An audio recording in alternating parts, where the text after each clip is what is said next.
Record will reflect the presence of counsel, the defendant, and the jury. You all had a nice lunch. Mr. Barker, when you're ready, you may proceed. Thank you, Your Honor. And we have Detective Strang back on the stand. Detective, thanks for coming back. Let me go back and start to do this a little more chronologically. You mentioned you were the lead detective out in San Juan County, right? Correct. On this case. How did you get assigned this case? I was on call when this initial call for service came out. I was on call at that time. So after initial deputies responded, I eventually went out to the scene. The case was then assigned to me. Did you go out to the scene the night of the call? The call came out early in the morning. I went to that location later in the afternoon. And what was the first, I guess, course of business? What did you do initially when you got to the scene? When I got there, outside of visual observations of the area where the church building is at, I had observed a passenger car parked there, but initially when I got there, I spoke with Kurt Morse, who was the initial reporting party. Now, are you familiar with that area? Yes. Okay. Even before this case, did you know that area? Correct. Yes, I did. And did you have, on prior occasions, did you patrol that area? Yes, when I was on patrol, it was common for me to be in that area. Close by there is a casino, which is frequently trafficked by patrol deputies as far as being in the area looking for crimes afoot. So that area is well known in a main route of travel. Okay, we've seen a couple maps of that area. So just so we can orient ourselves a little bit, there's that Highway 350, right? County Road 350, correct. And that's the north-south highway, right? Correct. And then you can take a road that runs perpendicular into the Mennonite community off that main highway. Correct. That's County Road 5577. Okay. Now the casino, where would that be located in relation to the Mennonite community? Casino would be south of there, at the intersection of County Road 350 and US 64, approximately a mile and a half. All right. And if you were to take 350 going north from that community, would it meet up with 390? Correct. County Road 390 is just north of 5577 off of County Road 350, and there's a gas station that's locally referred to as Dino Mart on the corner. Okay. All right. So you got to the scene. You talked to Kurt Morris, who was the reporting party, and then the investigation began. What things were you looking for to try to move this investigation forward? Initially, upon observation of the scene, we're looking for immediate signs of struggle or foul play, as we would call. Taking into consideration that there was a building there that's the church building within the community. That parking lot area is gravel, where there was a silver passenger car that was parked there. When I arrived, I was told that that passenger car belonged to Sasha Krause. The vehicle was approximately 3 parking lot widths. Again, these are not marked parking lot spaces, so approximately 3 vehicle widths from where there would be a sidewalk leading up to the door of the church. So in observation there, I'm looking in the gravel, looking around for either what we would consider a sign of struggle, either in the terrain or items that may have been left behind during a struggle, articles of clothing, things that someone may have been carrying, and so on.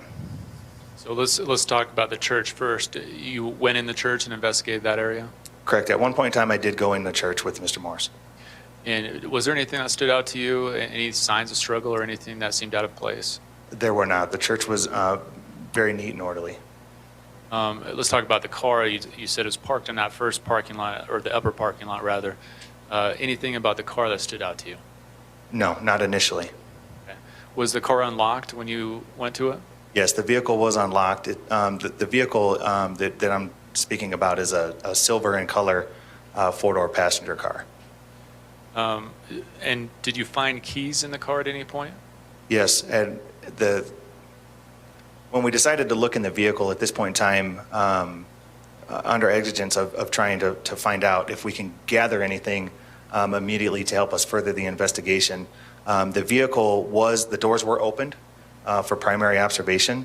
The thing that stood out to me when we were looking in the vehicle is that the keys were between the rocker panel, if you will, and the passenger side seat. So it appeared as if the keys. Sustained. Let's go back. Just define a couple of things for us. The rocker panel is what? So when you get into the car and you're sitting on the floor and the door closes, where the bottom of the door would rest. Okay. And the keys were between that and the passenger side seat? Correct. And we're talking about the front passenger, right? Correct. Okay. Anything else inside the car that you noted initially that was interesting? Nothing that appeared to be out of the ordinary, no. Okay. Now, aside from the church and the car, did you go and visit where Sasha would have lived in what they call the Lighthouse? Yes, I did. The building references a lighthouse is a gray or blue in color building. It's approximately 200 to 250 yards from the church building where the vehicle was located. We did go up to that building to make observation. At any point were you given a description of what Sasha may have been wearing at the time? Yes, initially upon seeing and trying to gather some immediate information, I was told that Sasha was wearing a long gray in color dress. And I was also told that initially as they were looking for her, they realized that Sasha's jacket, white in color, was missing from her bedroom. Inside Sasha's bedroom, was there anything that stood out, anything that suggested that she was taken from the room or that she would plan on leaving the room? No. When we were looking through the room again was very neat and orderly. Upon observation, we did notice that her purse was on the bed, leading me to believe that she didn't plan on leaving for a long, extended period of time. All right. Now, were you aware that Sasha had a cell phone? Yes, I was told that she did have a cell phone and that it was not in the room, is what I was told. And upon observation, I did not find a cell phone that was in working order. Okay. Were you given that phone number? Yes, I do not recall it offhand, but yes, I was provided a phone number. That's all right. I won't ask you to repeat the number. But was there a point in the investigation where you tried to track that phone or identify where it was pinging? Yes, an application for a ping order was applied for and obtained so that we could attempt to locate that device. And when I say pinging, can you describe what that means? So when we put out an ex parte order for what we call a ping warrant, that gives us the opportunity to attempt to utilize location services on that device, in this case being the cellular phone, to attempt to make a location of where that device is at the time. All right. And to your understanding, would that phone need to be connected to the network in order to ping off a tower? Correct. It would have to be under power. Were you able to find out if it was pinging off any towers when you filed for that warrant? I was not. From the time that I received the order for ping and I was receiving that data, I was not able to get a location service for that phone. Okay. Did you eventually obtain the AT&T records for Sasha's cell phone? Yes, I did. Okay. And that was pursuant to a warrant, and you received the actual records? Yes, I did. Right. Now, we talked about you looking through some of these locations. Were you also speaking to people within the community about what they may know about what happened to Sasha? Yes, and in the initial stages of that investigation, we spoke with several people, trying to gather as much information as we could in the beginning to try to confirm or dispel either one piece of information we were given or give us a further road to go down for investigation. Give us a sense of the scope of this investigation. Again, we're talking about the early stages of the investigation. How many people were you talking to? How many leads were you following up on? Several people, again, and I work with a team of detectives, up to 8 or 10 at a time, and we were all involved in this from the beginning. So at the time, tasks are delegated out to each person. We're speaking with several people.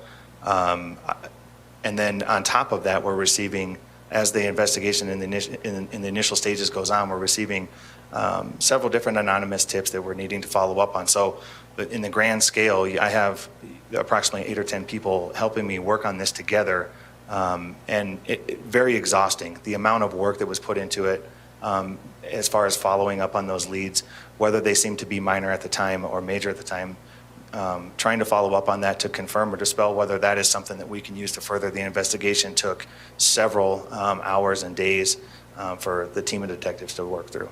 Detective, I have to ask you again, please slow down. You're talking so incredibly fast. And I'm worried about my court reporter keeping up, and I'm worried about, as I watch the jurors, and I'm getting nods of the head, you're talking too fast for them. So if you could slow down, please. All right. You talked about kind of how exhaustive the investigation was.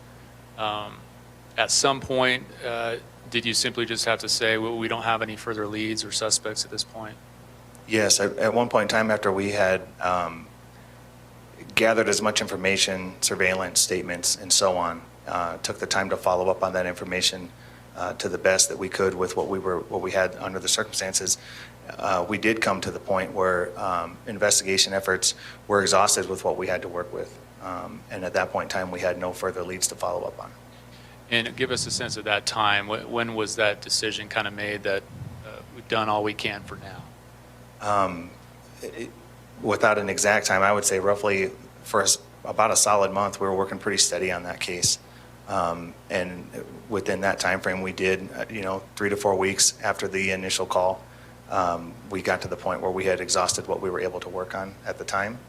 And that was kind of the end of the bulk of the investigation, if you will. All right.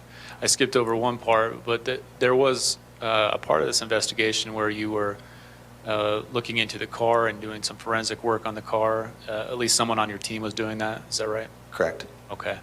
And was there anything, again, looking into your investigation, was there anything that was conclusive that came out of that forensic work? No, there was a search warrant that was done, but there was nothing that was gained from the vehicle that was able to help us further the investigation. All right. Now, at some point, did you receive word from Coconino County about a body being found? Yes, we did. Right. Did that, I guess, spur on more investigation in this case? Correct. At that point in time, with the possibility of a body being found, we did come down and meet with the team of detectives in Coconino County. Again, with now having another crime scene and able to follow back on some initial investigation, we did start things back up on our side, trying to follow up on some things after speaking with the team here in Coconino County. All right. Thank you. Judge, may I approach a witness?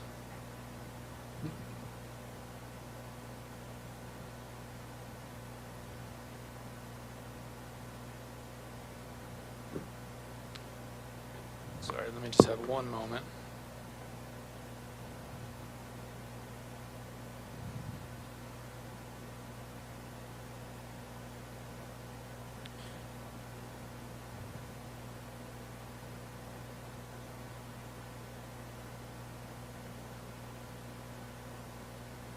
I'll show you what's been marked as Exhibit 84. Do you recognize what's... Yes, this is a still photograph, and in the background is the Lamp and Light Publishers building, which is white in color.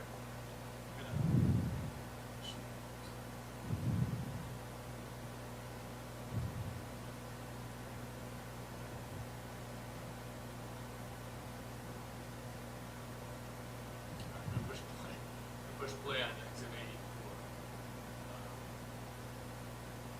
What else does it show? What I'm observing is drone footage that was captured.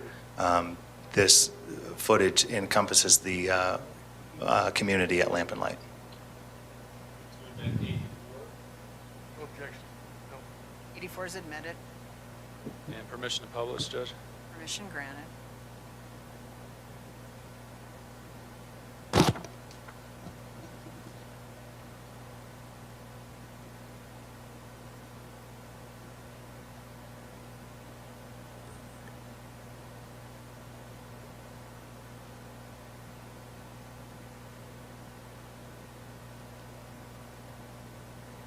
All right, Detective, I'm showing Exhibit 84 now. I'm going to push play, and I may have some questions as we're watching this. The video itself is approximately 7 minutes. And just a warning, it is a little herky-jerky at some points. You may get motion sick, but I'm pushing play now in 84.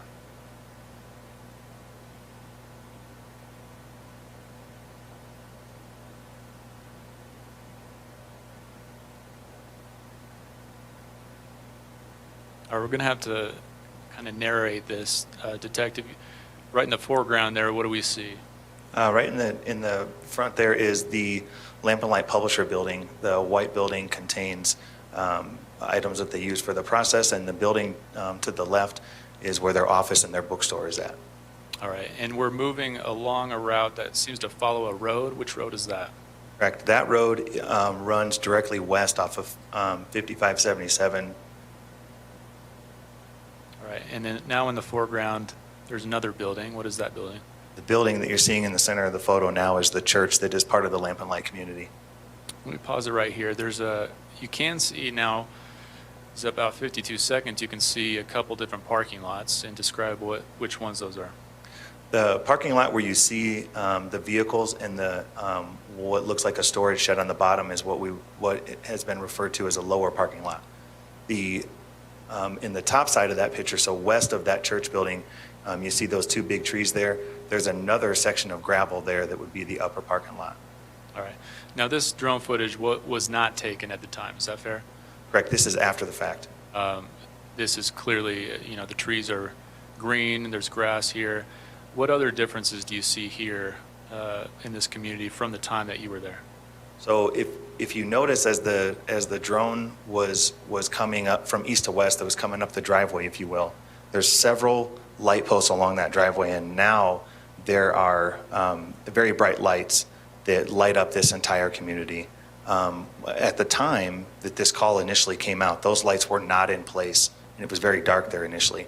And the community has since adapted that atmosphere and made it to where now it's very well lit. All right. Let me push play again.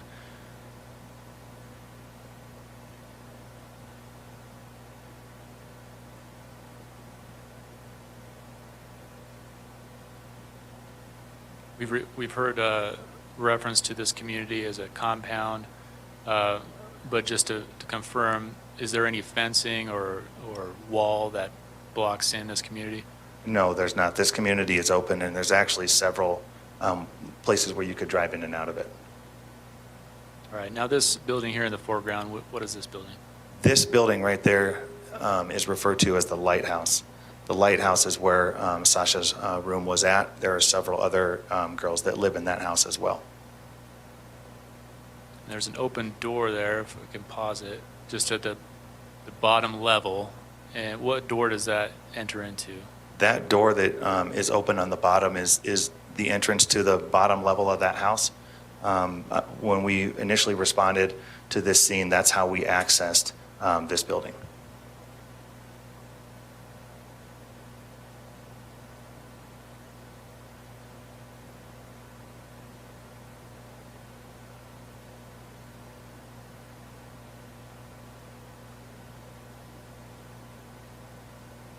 All right, there's a couple trailers, and this one right there and right in the center. Do you recognize what that is? Yes, that building is at the farthest west point of that property when you come in off of 5577. At the time, that building was under remodel, if you will. It was not being lived in.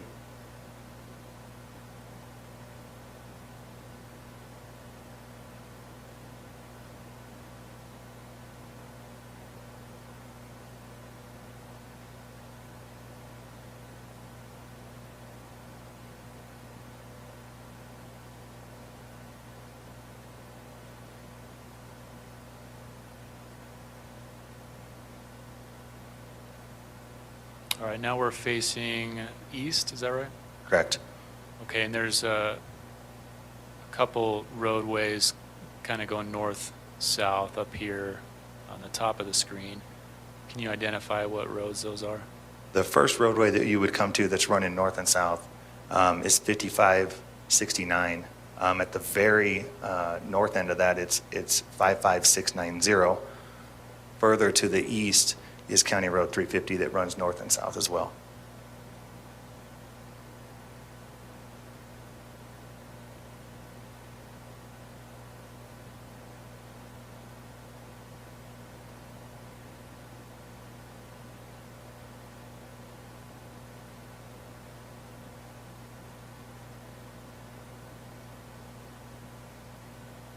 Can you pause that video, please? You see that cement pad that is at the west south end corner of the church? Earlier, I referenced approximately 3 parking spaces wide. That would be from that corner right there in that gravel parking lot. Okay, so there should be a laser pointer up there, Detective, at the red button on the side. If you want to point out generally where Sasha's car was found. It's approximately in this area right here. All right, kind of in the shadow of that tree there. Correct, but remember at the time, the vegetation wasn't leaf. It was colder in the year, so leaves weren't on the trees at the time. Thank you.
I'm going to pause it right here and ask you a couple of questions about these other facilities here. So this road here, kind of on the left side, this is paused at 443 for the record, kind of a frontage road that kind of parallels that other highway.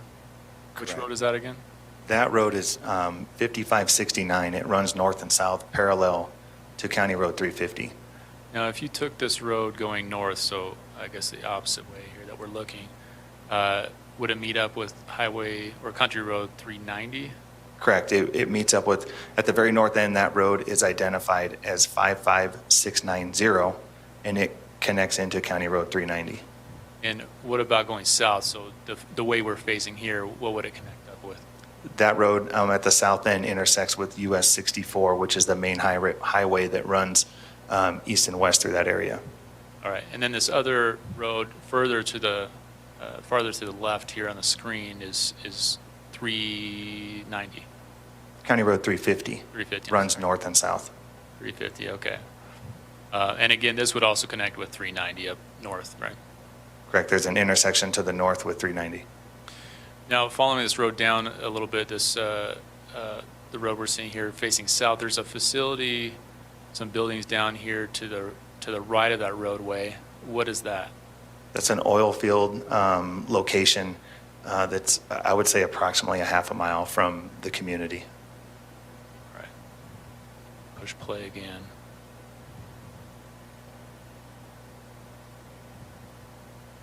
Now pause it here. This facility here in the foreground, what's that? That facility that's at the bottom left of that picture is the storage facility. Do you mind if I use my laser pointer, Judge? Please.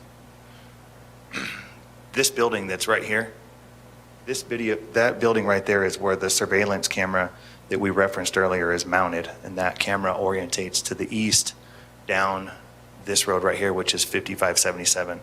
This facility is completely fenced. However, the camera that's on this building is outside. When you're looking at it, you'll see the gate, and then you'll see the county road. And what is that surveillance footage depicting? What area can you actually see in that surveillance video?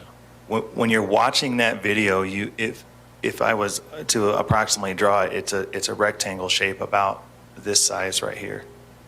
All right. So is it fair to say you wouldn't be able to see this intersection here in the foreground, right? Correct. That's behind the view of the camera.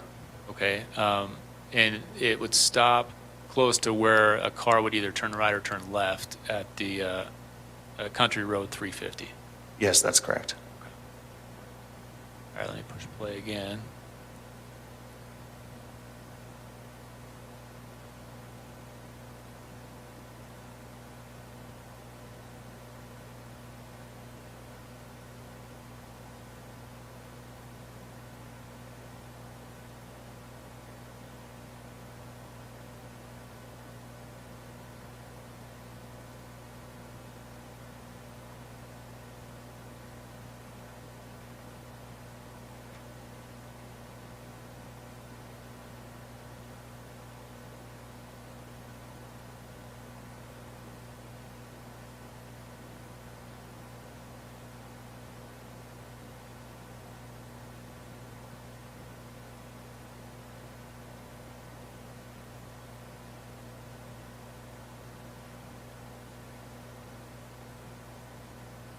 Now, Detective, is it fair to say that this is a bit of a valley? In other words, there are hills on either side of these highways. That's correct.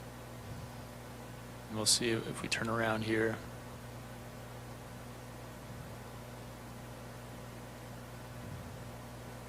This should give us a view of the entire community. Pause it here. Can you point out where the Gingrich home would be?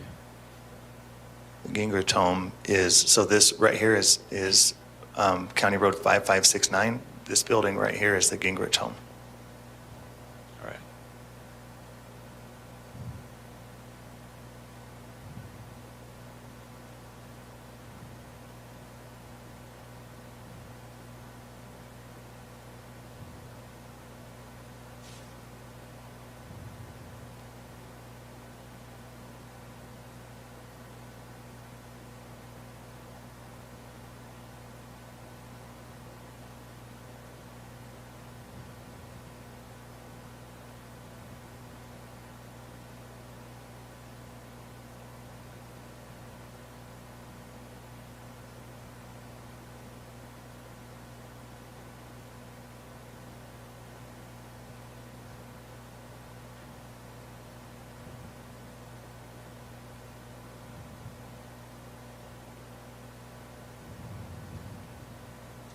Concludes the video. That's again Exhibit 84.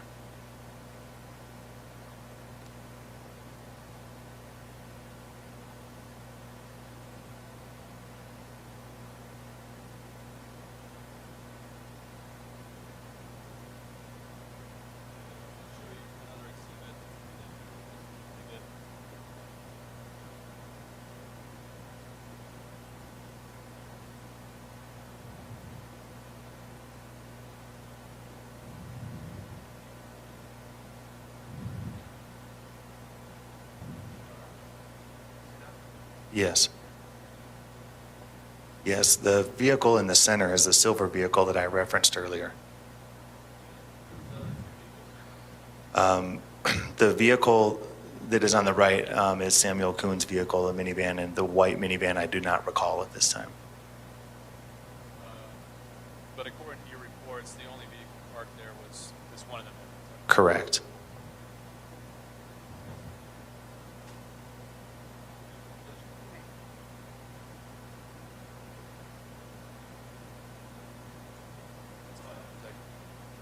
Mr. Griffin?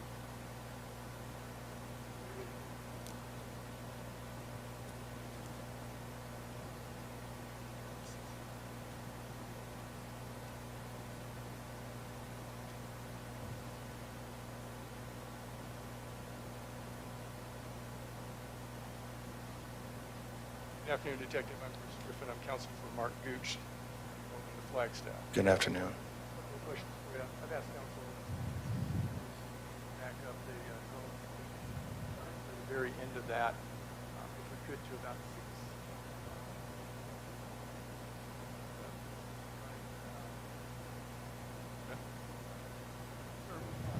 The road that's basically is going to the right and right, to the left of the Gingrich house. Do you remember what number that is? That road is the driveway up into the community. I believe it's actually marked as County Road 5577, which is what runs east as well. So with your pointer, up that road, past Lamp and Light.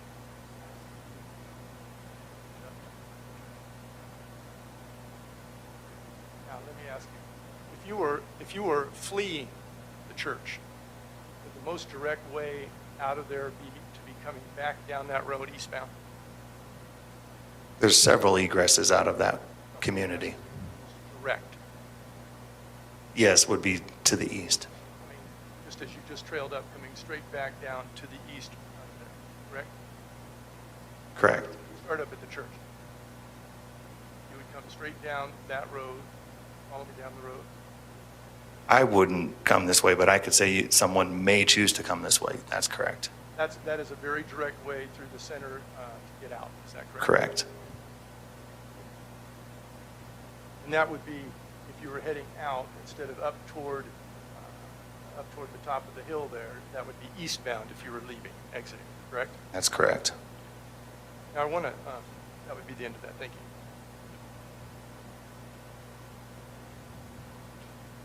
If I could just clarify for a moment with you,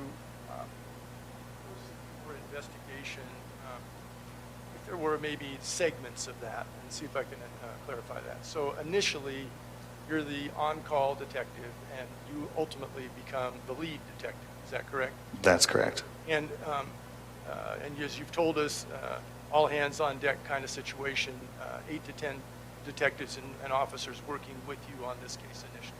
Yes, that's correct. And as lead detective, you're familiar with the work that those other people were doing. They're reporting to you, you're discussing that, and figuring out further direction. Is that fair? Yes, that is correct. Now, I want to, you told counsel during examination that at some point you essentially stalled. Is that right? We did get to a point where the investigation that we had at the time, we did not have any further leads to follow up on at the time, yes. And is it fair to say that up to that point, you conducted a very thorough, what you felt was investigation of all things that were in play at the time? Yes, that is correct. And that included, just to be clear, a number of interviews of people in the community and outside the community. Yes. Careful forensic work in the church area.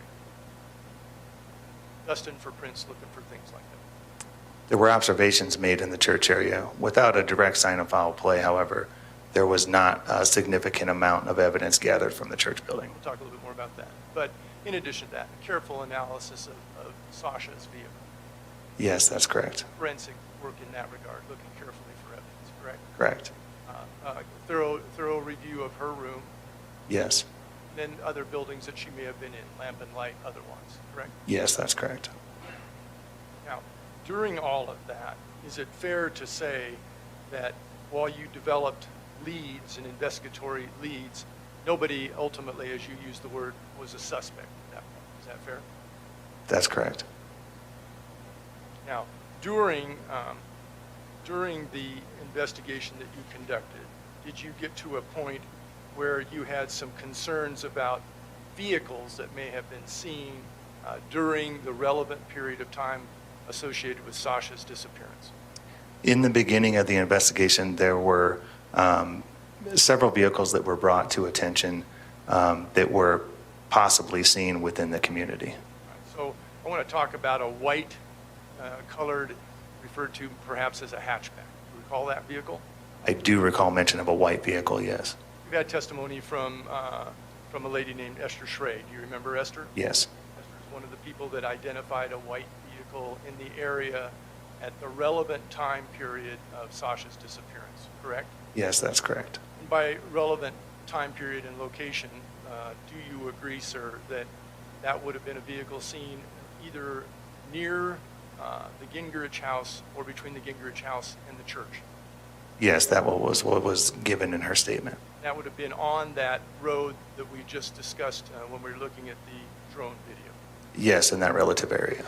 Now, in addition to Esther talking about that vehicle, by the way, did you get a direction that that vehicle was going when she saw it?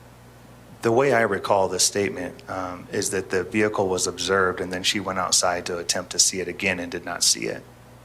Now, she wasn't the only person that identified a white car, correct?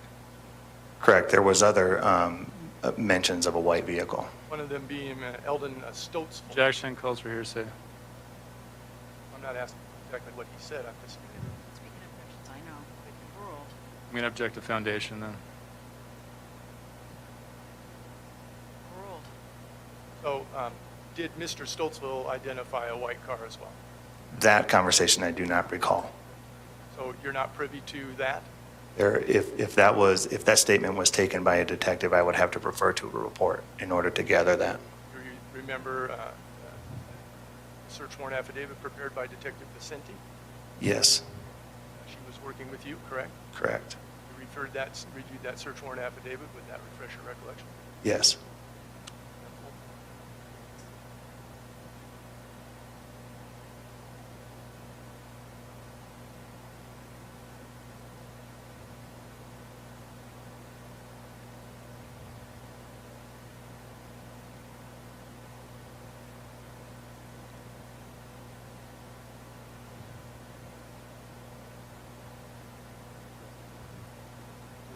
May we approach on this? Sidebar.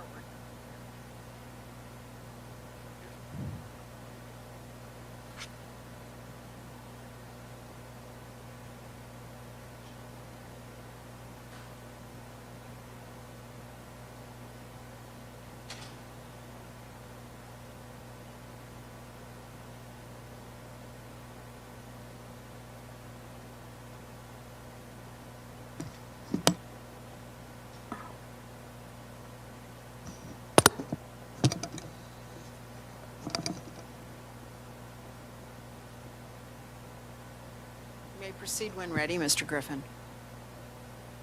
Detective, I'm sorry for the interruption. I want to go back and pick up where we were. Let me just backtrack and set the stage again. So during the course of your initial investigation, you had leads regarding people, and you had certain topic matters that were of interest as well, correct? That's correct. One of the topic matters of interest was vehicles, perhaps strange vehicles in the community the night of the disappearance of Sasha. Correct? Vehicle in the community, that's correct. And we talked about that being variously described as a white hatchback type vehicle, correct? A white vehicle, as I recall, yes. I was asking you some questions, and I wanted to give you a chance to review Detective permission to approach.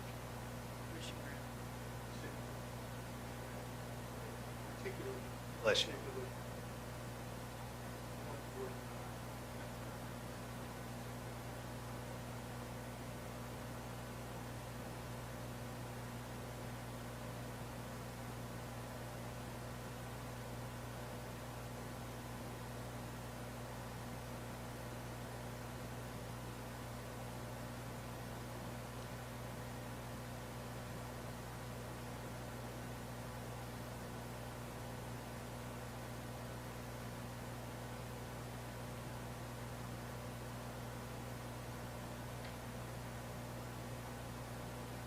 Yes.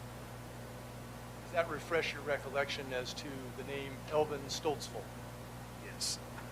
And you mentioned earlier that multiple names had been identified as providing information about white cars. Elvin Stoltzful fits into that category, correct? Correct. Now, without telling us what Mr. Stoltzful put in that affidavit, you recognize that affidavit, do you not, sir? Yes. That affidavit was the one that you mentioned to us earlier that was used to collect AT&T records regarding a phone. Correct.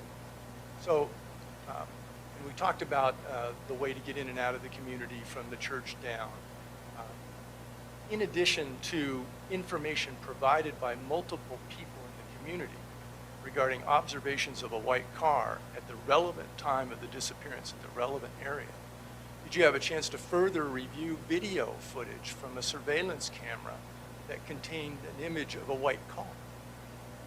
Yes, on the surveillance camera that I mentioned earlier that was mounted on the building at the storage unit, there was what appears to be a white vehicle on that surveillance. Not only what appears to be a white vehicle, but a suspicious appearance of a white vehicle. Wouldn't you agree? I don't know that I would say suspicious, but a white vehicle, yes. Right. Well, what was unique about the way that that vehicle, unlike the other vehicles that came through there, what was unique about the way that that vehicle came into the picture? Outside of rate of speed, I wouldn't say there's anything outside of the ordinary. It's parked at the rate of speed. What about the rate of speed? The area in which 5570 is located, almost in the center, when you're looking from the storage unit towards County Road 350, there is a slight dip in the road where a wash comes across, which would typically rate someone to drive maybe a little bit slower. So it was going slowly instead of fast. The vehicle was moving at not at a slow rate of speed, but in the video, it appears as if it didn't make an attempt much to slow down at the wash. Right. So maybe you had been in a hurry. Is that Possibly. what you're saying? Possibly. Now, what about the headlights on that car, sir? I don't recall. Recall whether or not, unlike other vehicles, it appeared that the headlights were not on until just before it came into the picture? In the surveillance video, when you're watching it, you can make an observation as vehicles seem to get close to the intersection heading in an eastbound direction of travel. And prior to those vehicles coming into view of the camera, there's times when you can see the headlight come into view, and then you'll see the vehicle after that. So the problem here, what makes this distinctive, my word was suspicious, was that the headlights appeared to be off on this car, unlike the other cars where you could see the headlights. Correct? I would have to rewatch and review. Isn't there a report where you did exactly that, rewatched and reviewed it with another one of your detectives and came to that conclusion, sir? I believe that review was done by Detective Headley. If I had that report to refer to, then yes, I would be able to tell you that exact statement. But the reference of the headlights coming into view in their surveillance video prior to seeing the vehicle in the camera, I believe is what you're asking. Didn't you sit in and review that video when it was called to your attention? Yes, but as far as time frame of seeing headlights and then seeing videos, that I don't recall.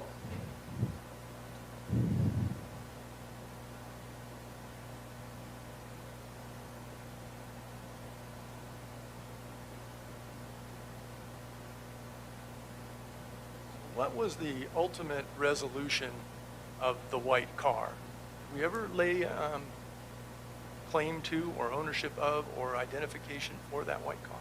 In the investigation, there was never anything that led me further to investigate a white vehicle as far as being suspicious or having the possibility of being involved. Again, after extensive investigation looking into videos and having conversations, there was never anything to further the investigation relative to the white vehicle. A little bit differently, the white vehicle was a dead end. You could not find any further information about it. You could state it that way, yes. Interest, put it down. Is that fair? It was in the initial investigation, and nothing came of it to further the investigation. I want to ask whether or not after, so you told us that your investigation sort of rekindled after Sasha Krause's body was located. Is that correct, sir? That is correct. And when the body was located, were there certain aspects of your investigation that took on new importance or areas that were new for you? Yes. So would one of those have been the involvement of a weapon? Yes. Now, up to that point, guns and weapons, because the body had not been discovered, had not been a significant part of your investigation. Is that fair? That's correct. After the body was found and it was determined, I think you even went to the autopsy, did you not, sir? Yes, I did. It was determined that, that there was a gunshot wound to the head. Then obviously weapons became a more important consideration. Yes, that was a new piece of evidence that we had then, again, to follow up on investigation. And did you follow up on that? Yes, I did. Did you go back to the Mennonite community? Yes, I did. Was one of the people that you went back to talk to Mr. Kaufman? Mr. Harley Kaufman, yes. Did Mr. Kaufman possess a weapon? Yes, he did. Was it of the caliber that was consistent with what was involved here, to your knowledge? Relative in caliber, yes. So it was a 22.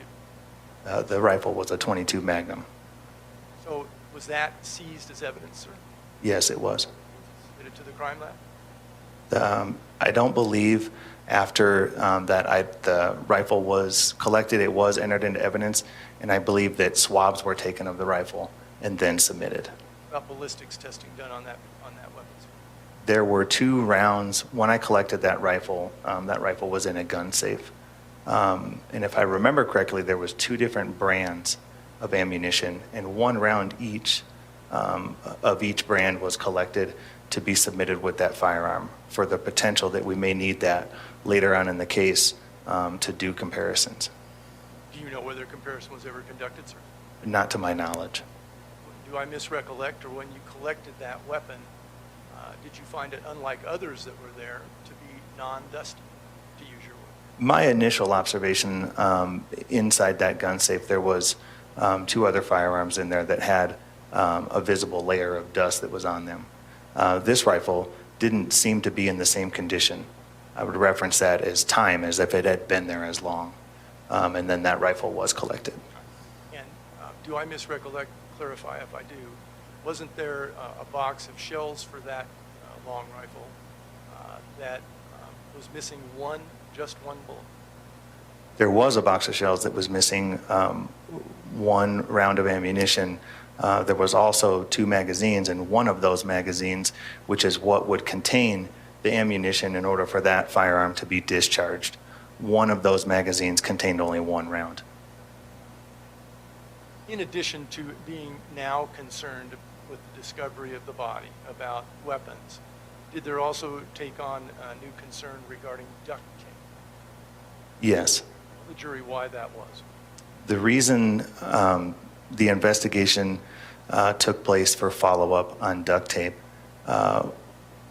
when Sasha's body was recovered, her hands were bound with a duct tape that was significant in design. That design appeared to be like a carbon fiber look. It was multiple shades of gray, and maybe you can even call it blue in color.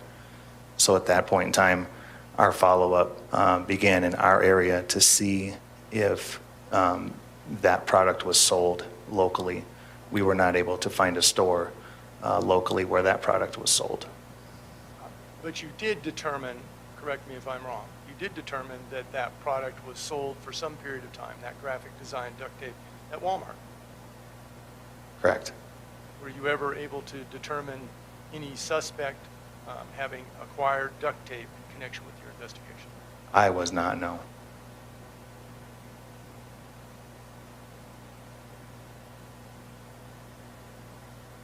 Was there a cash box located within the church facility that was a part of the investigation?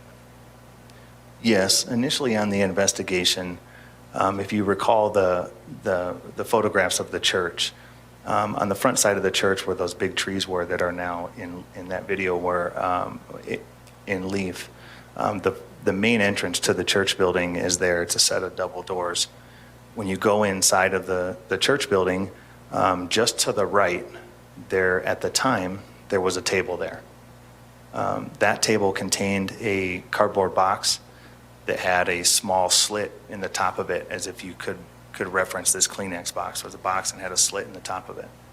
The purpose for that box is there were calendars that had been produced and were being sold at the church. That box was to collect the funds for those that wish to purchase those calendars. You received that information from one of the people that you did interview with, is that correct? Correct. Is that Mr. Morse? Yes, initially, yes. Now, did that box become the subject of some investigation? And let me be more specific. Was it fingerprint? I would have to ask Sandra Richardson, our CSI tech. Sandra does our crime scene processing as far as when a piece of evidence is collected, that piece of evidence is entered and logged at the office, and then after that, Sandra Richardson typically does the processing, which there would be swabs or processing for fingerprints and so on. This, as you said, was a pretty serious investigation. You knew that the box was of interest for the investigation. You don't recall directing that the fingerprint? What I do recall is that the forensics in the case relative to items that we collected as evidence were inconclusive as far as furthering the investigation. Appreciate that. Judge, if I can just have a reference for them.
Would it be possible to take just a brief break? I can't find the reference to that. It's going to take me a minute.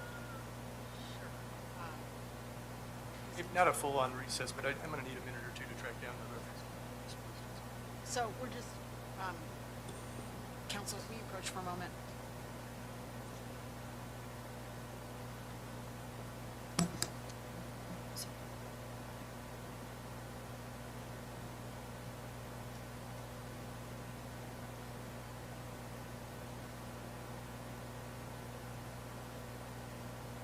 So we're not going to have you go out of the courtroom. Ladies and gentlemen of the jury, just if you want to move around and stretch, this is a good time. It's going to give counsel a few minutes to locate what they need to locate. So, because probably we are not going to take our afternoon recess until close to 3 o'clock, unless anyone, including Dahlia or Brooke or anyone, attorneys, parties, need a break earlier than that, then we will. So, okay, Dahlia's saying she's okay right now. So, you're good to go? You, okay? All right. All right, you may proceed, Mr. Griffin.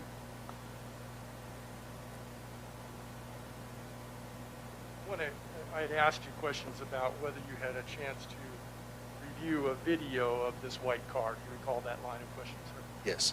Permission to approach, I'm going to ask to see if you can review Bates 127, 128, counsel. Permission granted.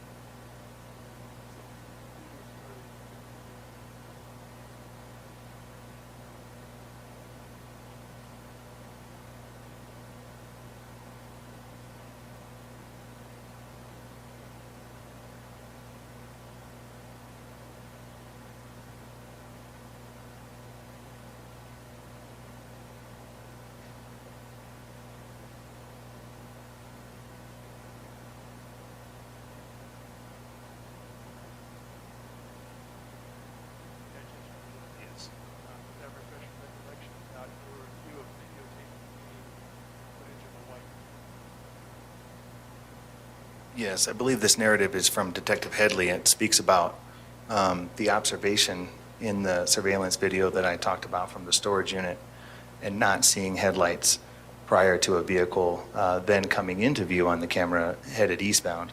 His reference is that he thought that possibly that vehicle didn't have his headlights on. After that, it refers to myself and Detective Headley reviewing video surveillance from another location, which would have been Dino Mart, in an attempt to identify that vehicle.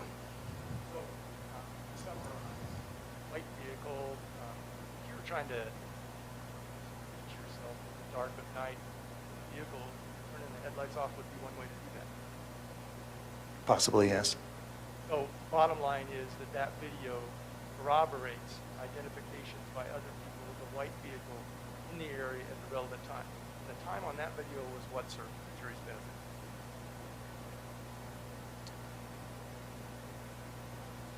The time noted on this is 1943 hours, which would be 7:43 p.m.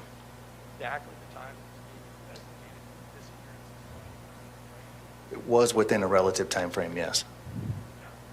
Last question for you, sir, is that it's abundantly clear that Mark Gooch had nothing to do with a white vehicle.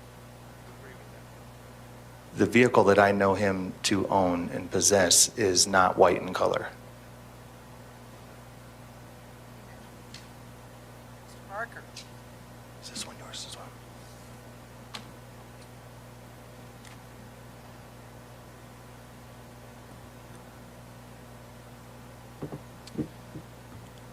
All right, Detective, I'm going to show you what's now been admitted as Exhibit 171. This is the surveillance video we referenced before lunch. Do you remember that? Yes. I'm going to have to plug it in over here, I just realized.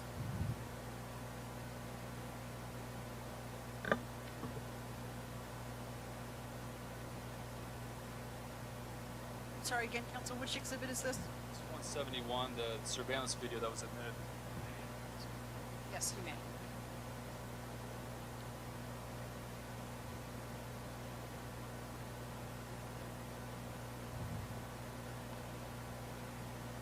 All right, Detective, you see that? Yes. Now, for some reason, I can't see the controls very well, but bear with me.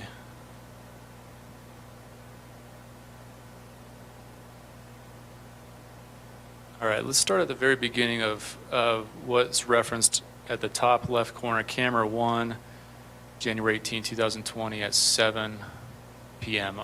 This is actually military time, is that right? That's correct. 1900, so that would be 7 p.m.? Yes. Okay. I'm going to start playing. I'm going to fast forward through it because we're not going to sit here for an hour watching this video, but I'm going to put it at 16 times speed. And just tell me when to stop when you see a car passing by this area.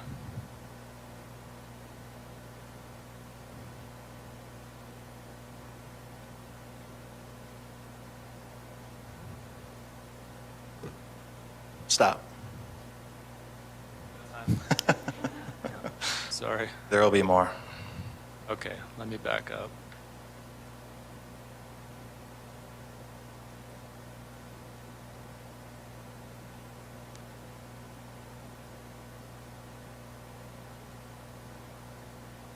Push the wrong button. There we go.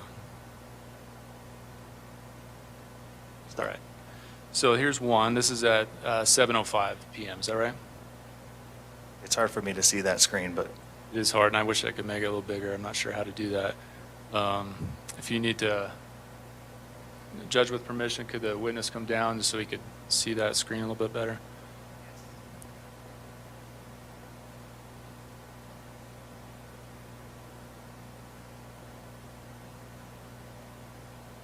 yes, the timestamp appears to be 7:05 or 19:05. Very good. All right, and let me slow it down a little bit. Oops.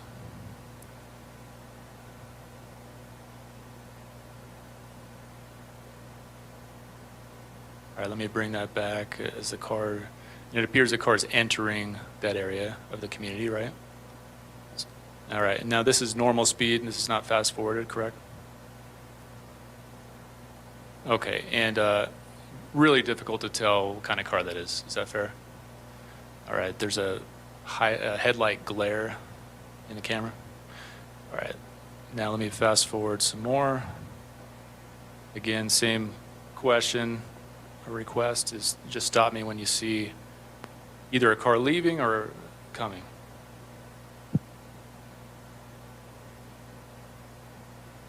Stop. All right. Again, another car entering, and if we slow it down, this is normal speed again. Can you tell what kind of car that is? No, just the headlights. Really difficult to tell, right? Correct. All right. And there's no coloration. This is a black and white video. Is that right? That's correct. All right. All right. Let me zoom forward again. All right. Let me. Continue back just a little bit. So you can see some headlights entering, right? Correct. So what I wanted to point out is up here in the top right corner, you can see this headlight trail. If this video is backed up even further, initially what you get in that corner when you're observing the surveillance is you'll see the headlights very faint come into view.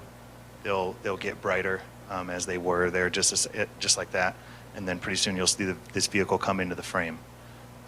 So when we're watching that video, that gives us an initial cue that potentially there's a vehicle that's going to make an eastbound travel. All right. Can you tell what color that car is? No. All right.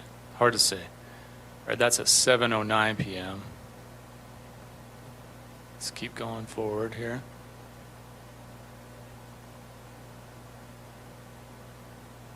Again, tell me when to stop.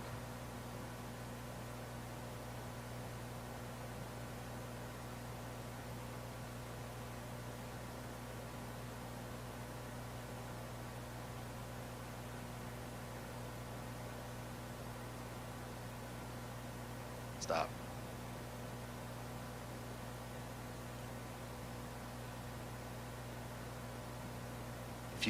If you can set that at half speed, if that's okay. There you go. Rewind.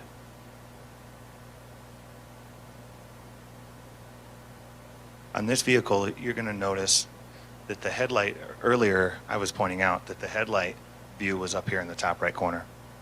When this vehicle comes into play, you're going to notice that the headlight sweep, if you will, starts in the lower right-hand corner. That headlight sweep's going to come across the gate to the facility, and then it will be more defined in the center of the road, and then you'll see that vehicle come in to the frame of the surveillance video. And what does that tell you? What it appears to me is that a vehicle was traveling northbound on County Road 5569. That vehicle then made a right-hand turn, is what it appears, onto County Road 5577 and proceeded eastbound towards County Road 350. All right. And we're only 7:15 or 16 into the video, but we've already seen 4 cars. Is that right? Correct. All right. I mean, can you tell what kind of car that is? No. You zoom again, forward here.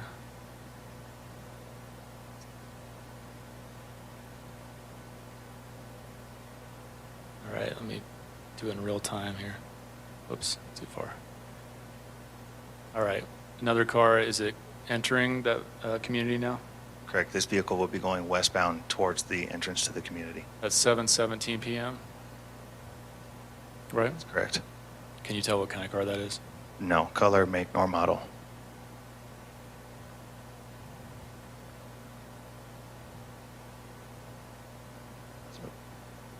Sorry, it's going faster than I think. More cars than I thought. All right. Can you tell what kind of car that is? No. And that's at what time again? That's at 1917, within the same minute as the vehicle we just saw prior. All right. So that's by my count. But the 5th car we've seen? I believe so, yes, 5. All right. Can you back that vehicle up to when it comes? I believe this may be the headlight that's in question. Continue backing up. Let me slow it down.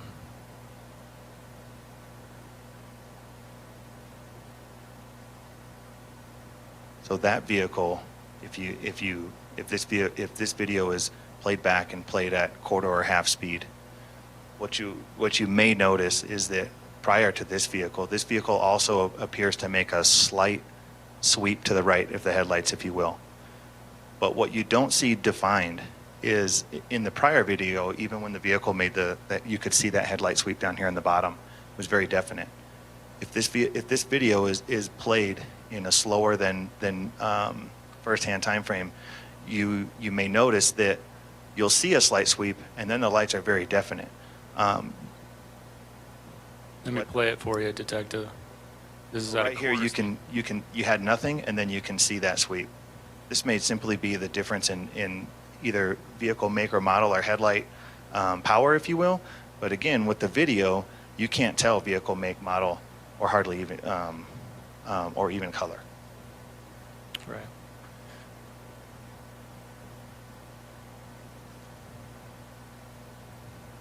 All right, let me zoom ahead again. I don't mean to interrupt you again, but can you back that vehicle up until it's just right here in front of the gate?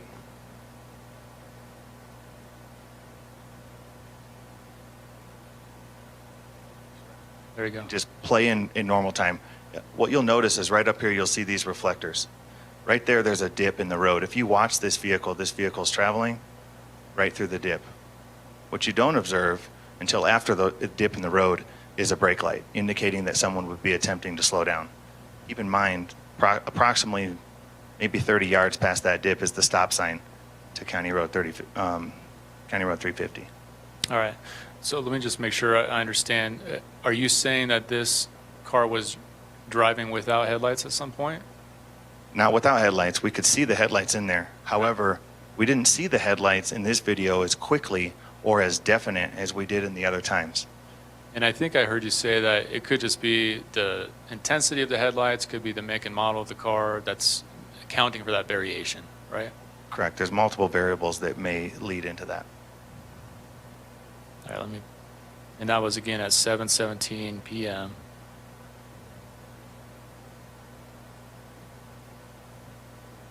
Let me fast forward again.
back that up. What time are you looking at here? This is 19:30 or 7:30 p.m. All right, let me play it in real time going forward, and I'll pause it here. Can you tell what kind of car that is?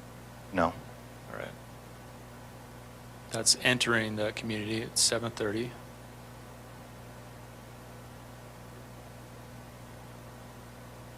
Let me fast forward again here.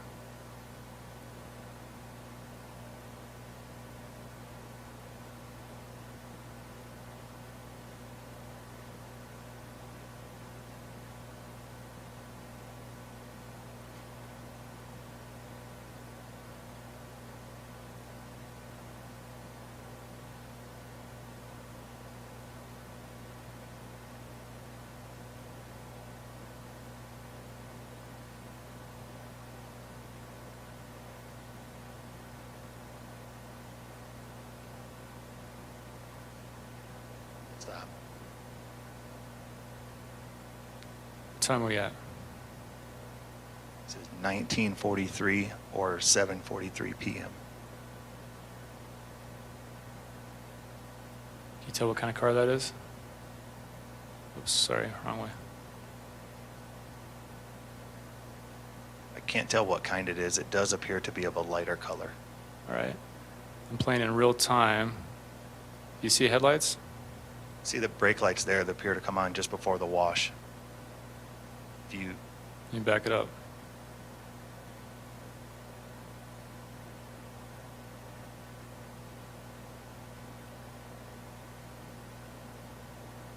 Let me fast forward, or let me go forward again.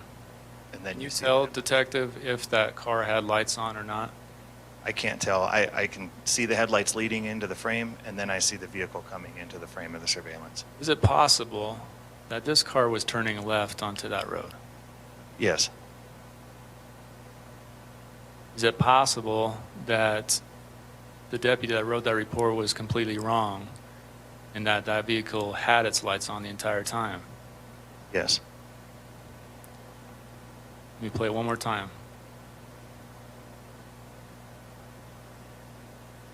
If you can go back just a little bit, and then if we can take the speed down to quarter speed. So in the upper right-hand portion of this frame, approximately right here where my pointer is, keep going back.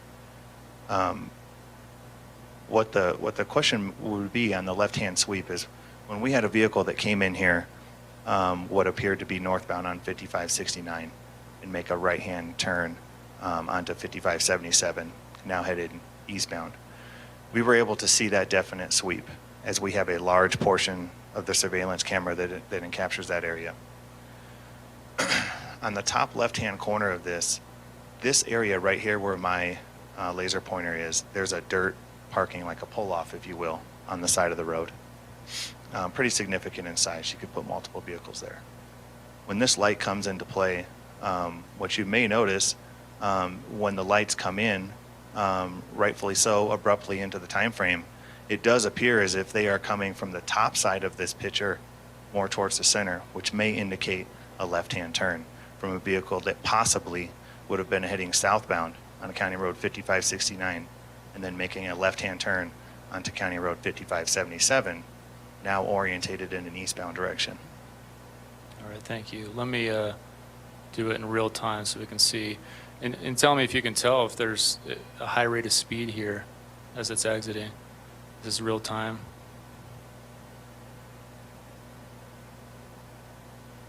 Appears to be brake lights right there before the dip, right? That's correct. I don't know that I would indicate a high rate of speed. What I do make the observation of is that other than the other vehicle, outside of the vehicle we addressed initially where we saw the brake lights come on after the wash, this vehicle seems to be very observant in the fact that their brake light, their attempt to slow down, is prior to that dip in the road, which you might take into consideration someone in the evening driving with headlights that is taking into consideration the roadway and making that attempt to slow down prior to hitting that. Thank you. Let me, let's finish out the hour here. This is, again, we're at 7:43. Let me fast forward a bit.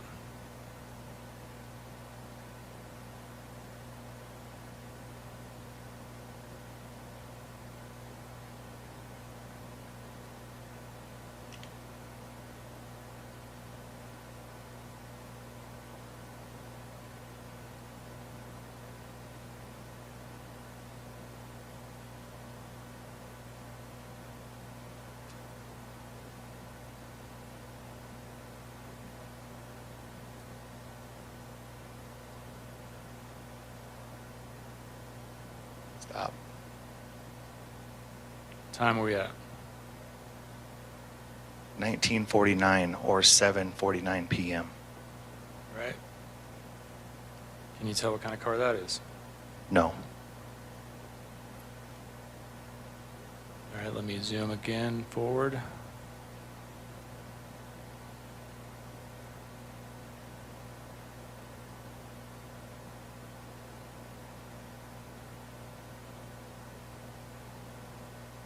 Stop.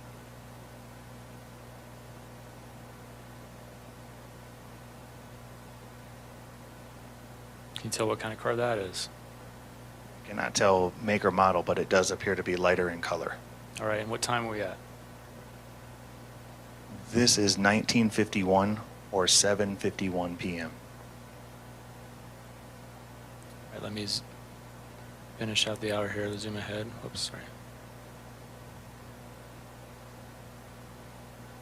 How many cars have we seen so far? I've lost count, to be honest with you, but several. If I said 6 entering, 4 exiting, does that sound about right? That sounds appropriate, yes. So 10 cars in total we've seen within an hour. And that's the end of that segment, is that right? Yes. All right, thank you, sir. You can take a seat again.